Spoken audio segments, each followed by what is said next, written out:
The deep silence of space was broken by the steady hum of engines aboard the research vessel Discovery. Captain James Miller stood at the main viewport, his eyes fixed on the massive form of Jupiter looming in the distance. The ship's sensors had picked up something unusual, a signal that didn't match any known human transmissions. "Captain, you need to see this," called Tom, the ship's lead scientist. His fingers flew across the control panel as he brought up a detailed analysis of the signal. "It's not random space noise. There's a pattern here, and it's coming from just beyond Jupiter's orbit." Miller walked over to the science station, his boots making soft thuds against the metal floor. The rest of the bridge crew watched with growing interest as Tom explained his findings. The signal contained mathematical sequences that could only be artificial in nature.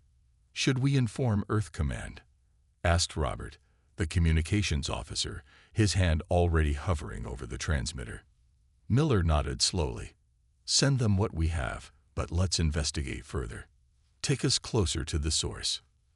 As the Discovery approached the coordinates, they found something that made everyone's jaw drop. A metallic object, roughly the size of a small car, floated in space. Its surface gleamed with an otherworldly sheen, covered in markings that seemed both alien and oddly familiar. "It's a beacon," Tom announced after running several scans, "and it's broadcasting that signal we picked up. But here's the strange part. Some of these symbols, they look like ancient Earth writing systems." The crew gathered around the main screen, studying the images. Miller felt a chill run down his spine. The similarities were uncanny. Certain markings resembled ancient Sumerian cuneiform, while others looked like early Chinese characters, yet they were clearly not of Earth origin. Hours turned into days as the best minds on the ship worked to decode the message. Earth Command sent additional experts via quantum communication links, all working together to understand the alien transmission. The breakthrough came during the third day. Tom burst onto the bridge, his face flushed with excitement. "Captain, we've done it. We've decoded the first part of the message." Miller called an immediate meeting in the ship's conference room. The crew gathered around as Tom displayed the translated text on the main screen. "To our lost children, if you find this, you have grown enough to reach the stars. We have waited long to find you. If you can decode this message, meet us at the coordinates that follow. We have much to tell you about your heritage." The room fell silent. Miller read the message 3 times, trying to process its implications. "Are we sure about this translation?" he asked. "Yes, sir," Tom replied. "Multiple computers and translation teams confirm it.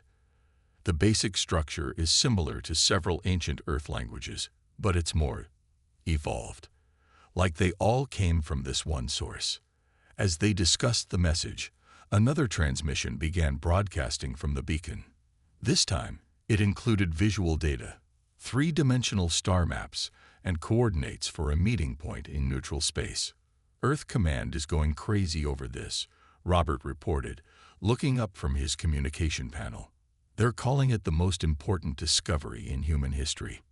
Miller looked around at his crew, seeing the mix of excitement and apprehension on their faces. They had just made first contact with an alien civilization, but it wasn't like anything they had expected. These beings weren't just reaching out as fellow spacefaring people.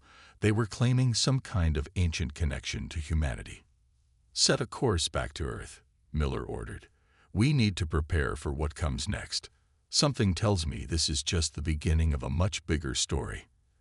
As the Discovery turned homeward, the alien beacon continued its broadcast, its message now carrying a weight that would soon change human history forever. Humanity had reached for the stars hoping to find new life, only to discover that perhaps they weren't as alone in their origins as they had thought.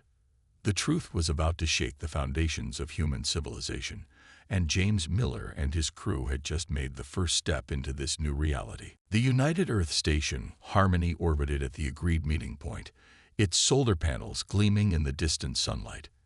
Inside, Captain Miller stood with the Earth diplomatic team, led by Ambassador David White.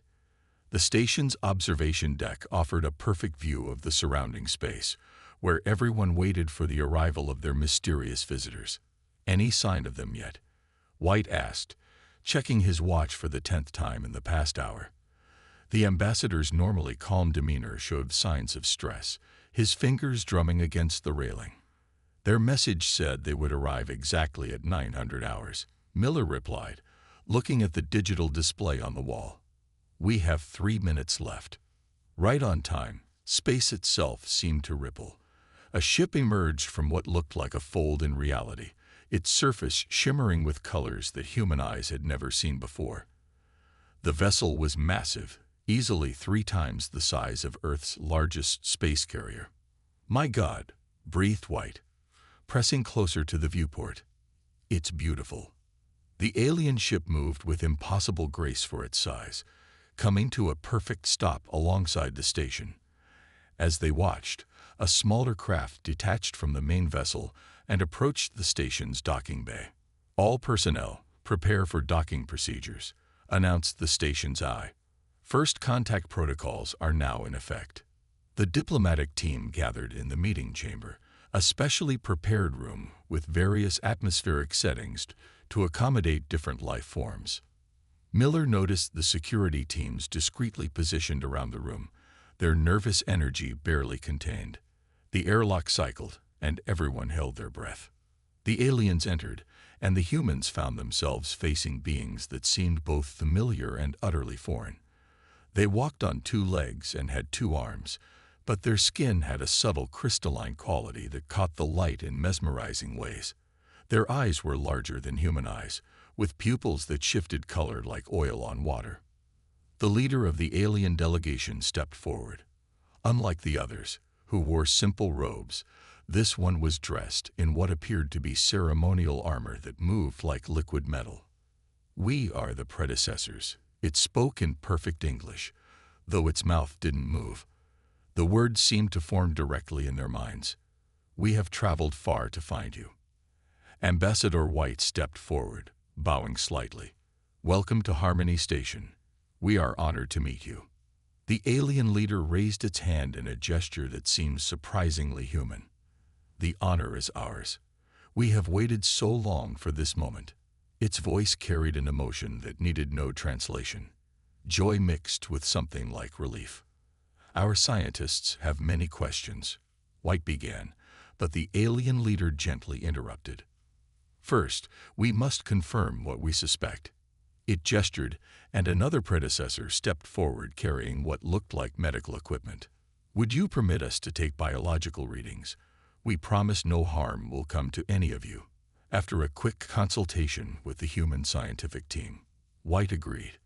The alien device hummed softly as it scanned the humans. The results appeared on a holographic display that both species could read.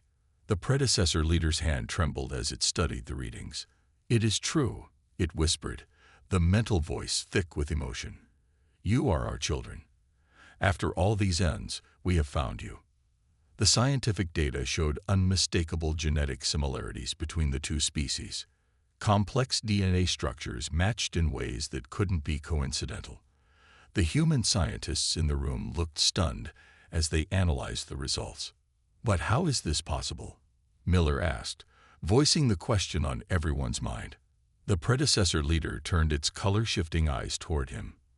We must tell you a story, it said, a story that begins millions of your years ago, when your world was young, and we had an outpost on what you call Earth. The humans listened intently as the alien began to speak, telling a tale that would rewrite the history of their species. In that moment, on a space station between the stars, humanity began to learn the truth about their origins, a truth that would change everything they thought they knew about themselves. The meeting that had started with diplomatic formality was about to become something far more profound. A family reunion millions of years in the making. The conference room on Harmony Station fell silent as the predecessor leader, who had introduced itself as the Keeper of Memory, activated a holographic display. 3-dimensional images of ancient Earth filled the air, showing a world both familiar and strange. Your planet, as it was 65 million years ago, the Keeper said, its crystalline features reflecting the blue glow of the hologram. We had established a thriving colony there, one of our most promising outposts. The humans watched in amazement as the hologram showed massive cities unlike anything in Earth's known history. The structures seemed to grow from the ground itself, merging technology with nature in ways that modern architects could only dream of. But if this is true, why haven't we found any evidence? Asked Dr. Peters, the lead Earth archaeologist. His skepticism was clear, but his eyes never left the stunning images before him. The keeper's color-shifting eyes dimmed slightly. "Watch," it said softly. The hologram shifted to show a massive object hurtling through space, an asteroid. Ambassador White leaned forward, understanding dawning on his face. The extinction event that killed the dinosaurs. "Yes," the keeper confirmed. "We saw it coming. Our technology could have prevented the impact, but our calculations showed something far worse approaching, a cosmic storm of radiation that would have sterilized the planet's surface. The asteroid's impact, while devastating, would create conditions that would allow some life to survive deep underground and in the oceans." The images changed again, showing the frantic evacuation of the ancient cities. "We couldn't save everyone," the keeper continued. "Some of our people chose to remain behind, retreating into underground shelters with modified genetics that would help them survive the coming changes." Captain Miller's voice was hushed. "Those survivors, they were our ancestors. Yes, we gave them everything they would need to survive. Modified bodies that could withstand Earth's heavier gravity and changing atmosphere, enhanced healing abilities, and most importantly, the capacity to adapt rapidly to new conditions." Dr. Peters spoke up again, his earlier skepticism fading. "That would explain some of the mysterious jumps in human evolution that we've never been able to fully explain." The hologram showed the aftermath of the impact, years of darkness, followed by the slow rebirth of life on Earth. Those who stayed behind gradually lost their technology and much of their memory of us. It was necessary. The struggle to survive required full focus on the present, not the past. But they retained something more important: the drive to explore, to build, to reach for the stars. Ambassador White studied the keeper's face. "You've been searching for us all this time, across thousands of galaxies," the keeper confirmed. "We never stopped looking. We left beacons throughout space, hoping our lost children would find them when they were ready. When we detected your first radio signals, we began watching more closely. When you took your first steps into space, we knew it was almost time." The hologram changed one final time, showing the spread of human civilization across Earth. "You evolved differently than we expected," the keeper admitted. "The harsh conditions of Earth forced rapid changes.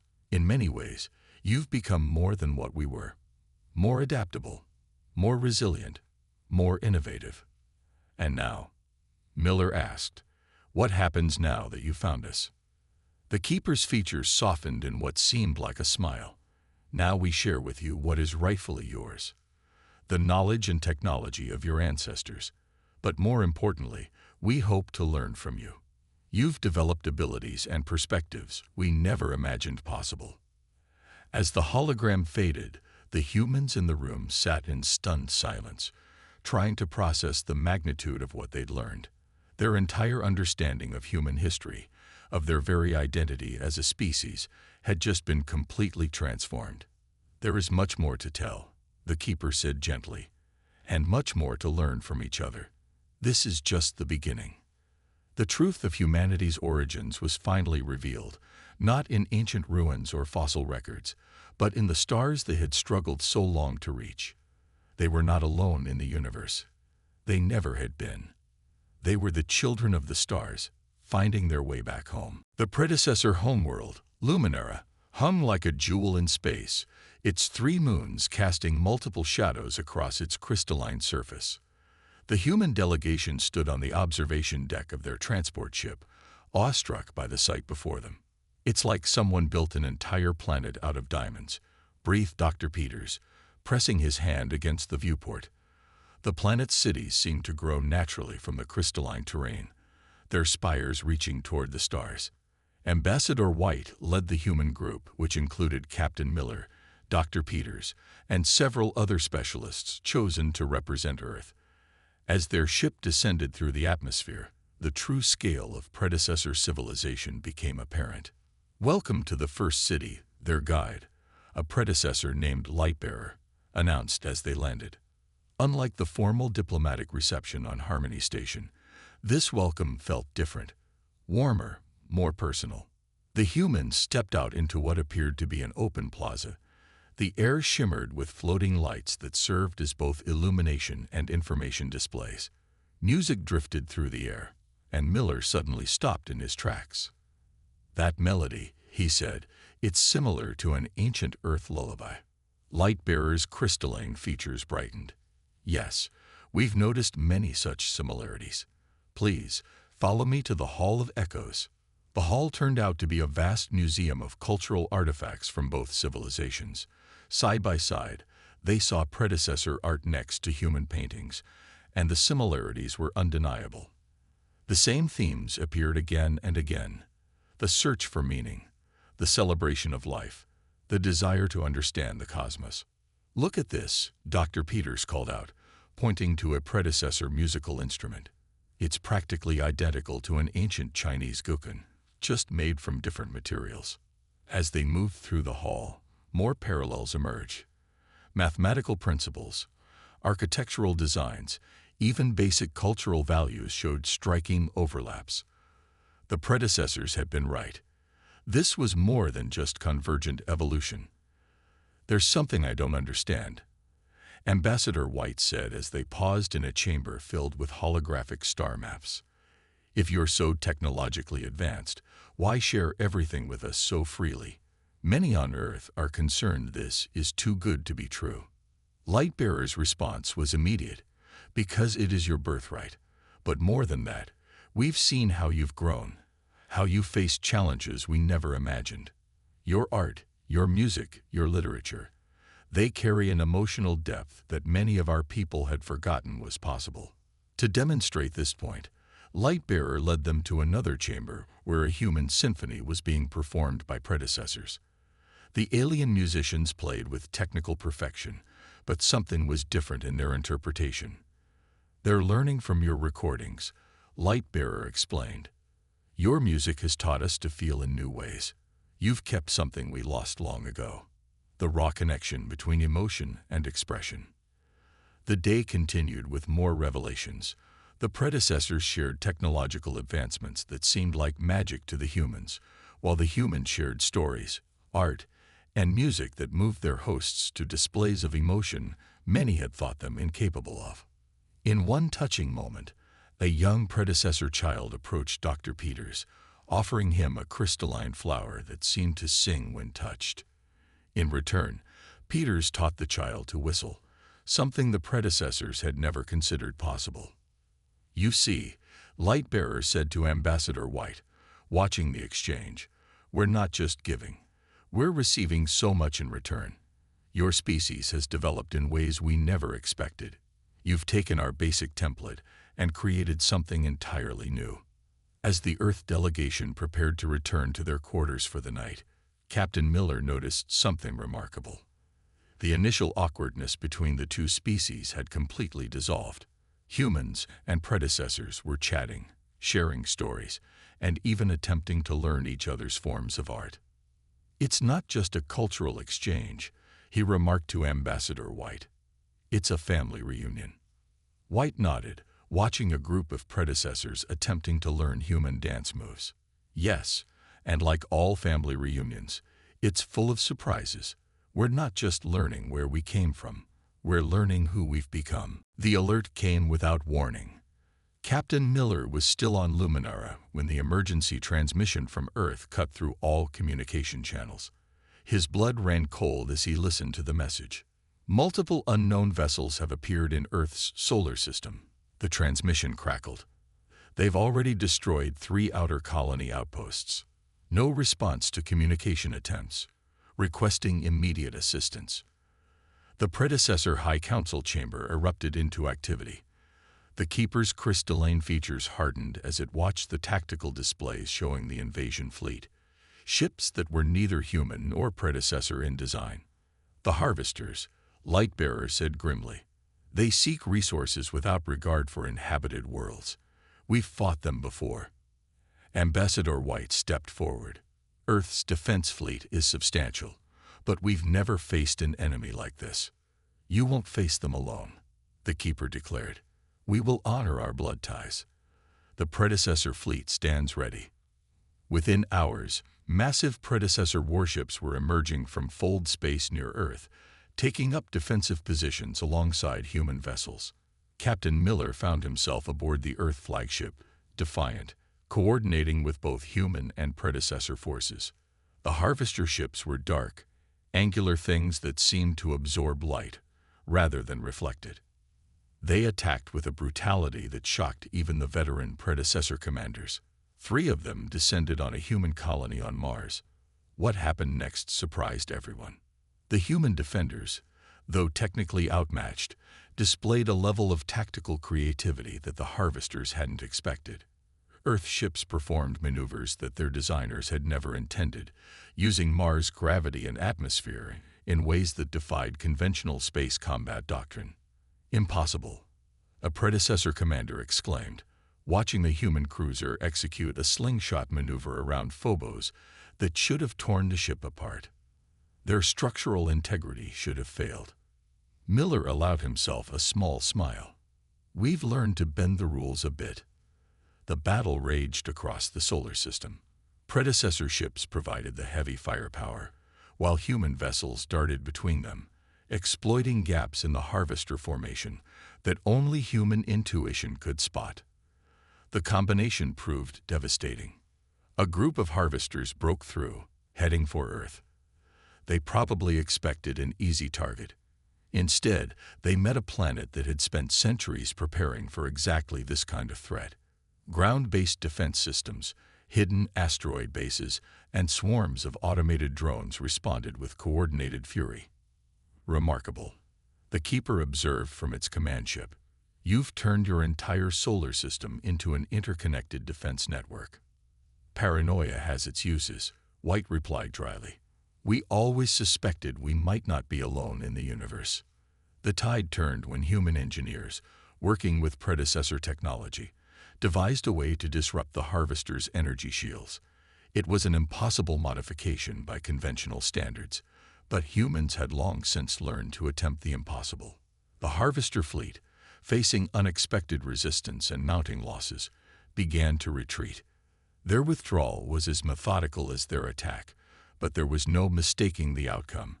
They had been defeated by the combined forces of humanity and their long-lost kin. In the battle's aftermath, as damage reports came in and rescue operations began, the predecessors made an interesting observation.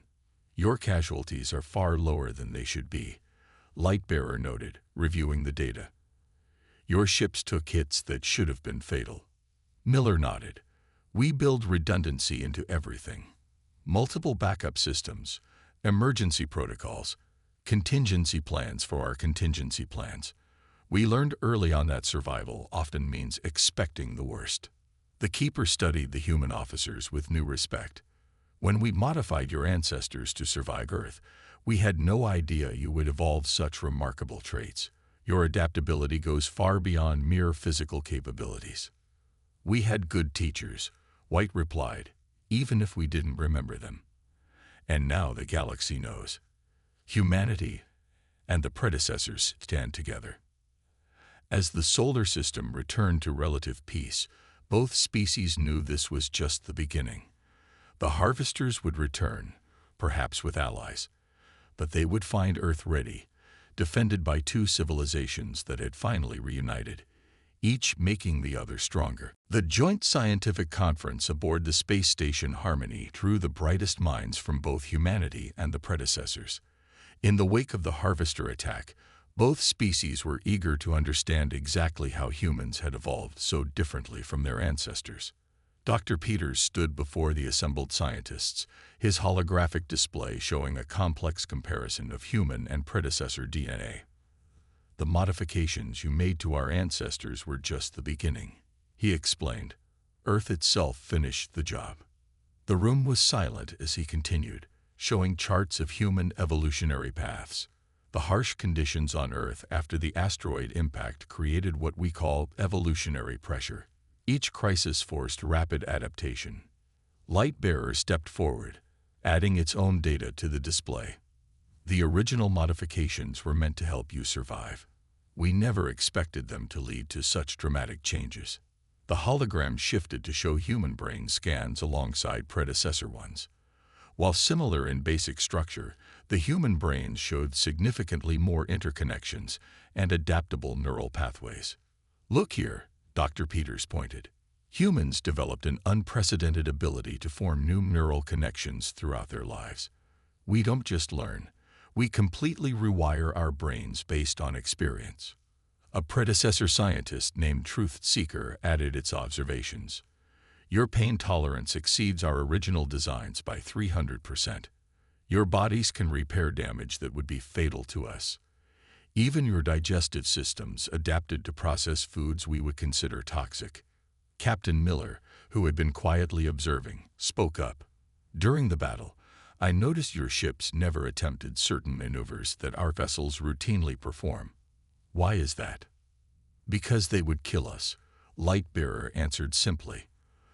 The gravitational forces involved would shatter our crystalline cellular structure.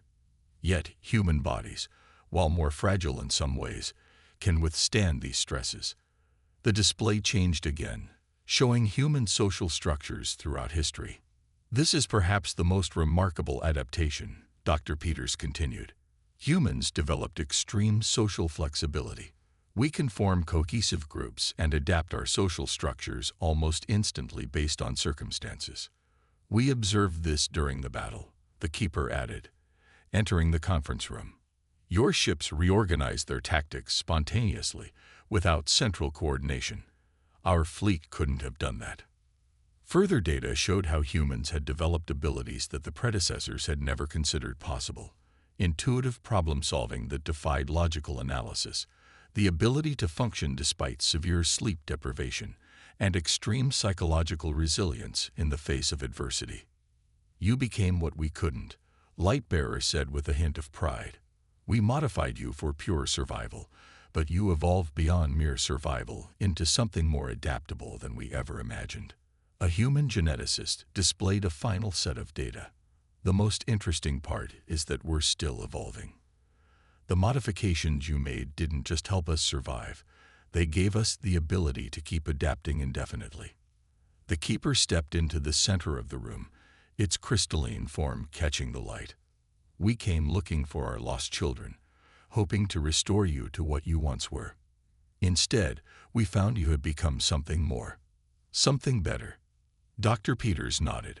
Earth wasn't just a harsh cradle, it was a crucible that forced us to either adapt or die. We chose to adapt, again and again, until adaptation itself became our greatest strength. The implications were clear to everyone in the room. Humanity wasn't simply a lost colony of predecessors. They were an entirely new branch of evolution, one that combined the best aspects of their ancestors with capabilities that even their creators hadn't dreamed possible. So, Miller said with a slight smile, what do we do with this knowledge? The keeper's response was immediate. We learn from each other. Your adaptability, combined with our technology, could lead to developments neither of us could achieve alone. As the conference continued, both species realized they were witnessing the beginning of something unprecedented, not just the reunion of long-lost family, but the birth of a new era of evolution and discovery, where each species would help the other reach their full potential. The truth about human evolution had been revealed, and it was more remarkable than anyone had imagined. A year had passed since the first contact, and Earth had changed beyond recognition. The gleaming spires of new cities rose alongside the old ones, blending human and predecessor architecture in ways that captured the best of both civilizations. On the observation deck of the newly constructed Unity Tower in New York, Ambassador White stood with the keeper, watching ships from both species come and go through the atmosphere. Among them was the Discovery, Captain Miller's vessel, now upgraded with predecessor technology, but still maintaining its distinctly human design. "I never imagined this future," White said, gesturing at the bustling megalopolis below. "Look at how quickly we've adapted to working together." The keeper's crystalline features shifted in what had become recognizable as a smile. "Your species continues to surprise us. You've taken our technology and found applications we never considered." Below them, a group of human children played with young predecessors in a gravity-controlled park, their laughter carrying up through the air. The children had adapted to each other's presence faster than anyone expected, treating their differences as fascinating rather than alienating. "The medical breakthroughs alone have been extraordinary," White continued. "Our doctors working with your healers have cured diseases we thought were impossible to treat." A holographic display activated, showing various projects around the solar system. Human mining operations had become incredibly efficient with predecessor technology, while predecessor space stations had adopted human-style redundancy systems and emergency protocols. Captain Miller joined them, having just returned from a joint exploration mission. "The other spacefaring races are watching us closely," he reported. "The way we handled the harvesters got their attention. They're learning that humanity isn't just some lost colony." The keeper agreed. "You've become a bridge between the old ways and the new. Even my people are changing, learning to think more flexibly, to question old assumptions." The display shifted to show a new type of ship under construction in Earth orbit. It combined predecessor fold space technology with human adaptability and redundancy systems. The design had come from a joint team of engineers who had learned to merge their different approaches to problem solving. "The exploration fleet will be ready soon," Miller said. "Human and predecessor crews working together, seeking out new civilizations. We've already had volunteers from both species." White watched as another ship descended through the atmosphere, this one carrying scientists returning from a research station on Mars. "We're expanding faster than ever, but this time we're not alone." The keeper placed a crystalline hand on the window. "The galaxy is changing. The union of our peoples has created something entirely new. You've taught us to rediscover our own potential, to see possibilities we have forgotten existed." Below them, the city pulsed with life. Human musicians performed alongside predecessor artists, creating new forms of music that would have been impossible for either species alone. Markets bustled with traders from both civilizations, exchanging not just goods but ideas and stories. "What do you think the future holds?" White asked, though it wasn't really a question seeking an answer. Miller smiled. "Whatever it is, we'll face it together." The harvesters learned that lesson the hard way. "More than that," the keeper added, "we'll shape it together. Your creativity combined with our knowledge, your adaptability with our experience. The possibilities are endless." As the sun set over the transformed Earth, casting golden light across the merged architecture of two civilizations, they could see ships rising into the darkening sky. Each vessel carried crews of both species, heading out to explore, to learn, and to grow. Humanity had found its ancient family among the stars, but they had also found something more precious, a future brighter than either species could have imagined alone. They had discovered that family wasn't about being identical, but about growing together, learning from each other, and facing the unknown as one. The truth had indeed shocked them all, but what came after was even more remarkable.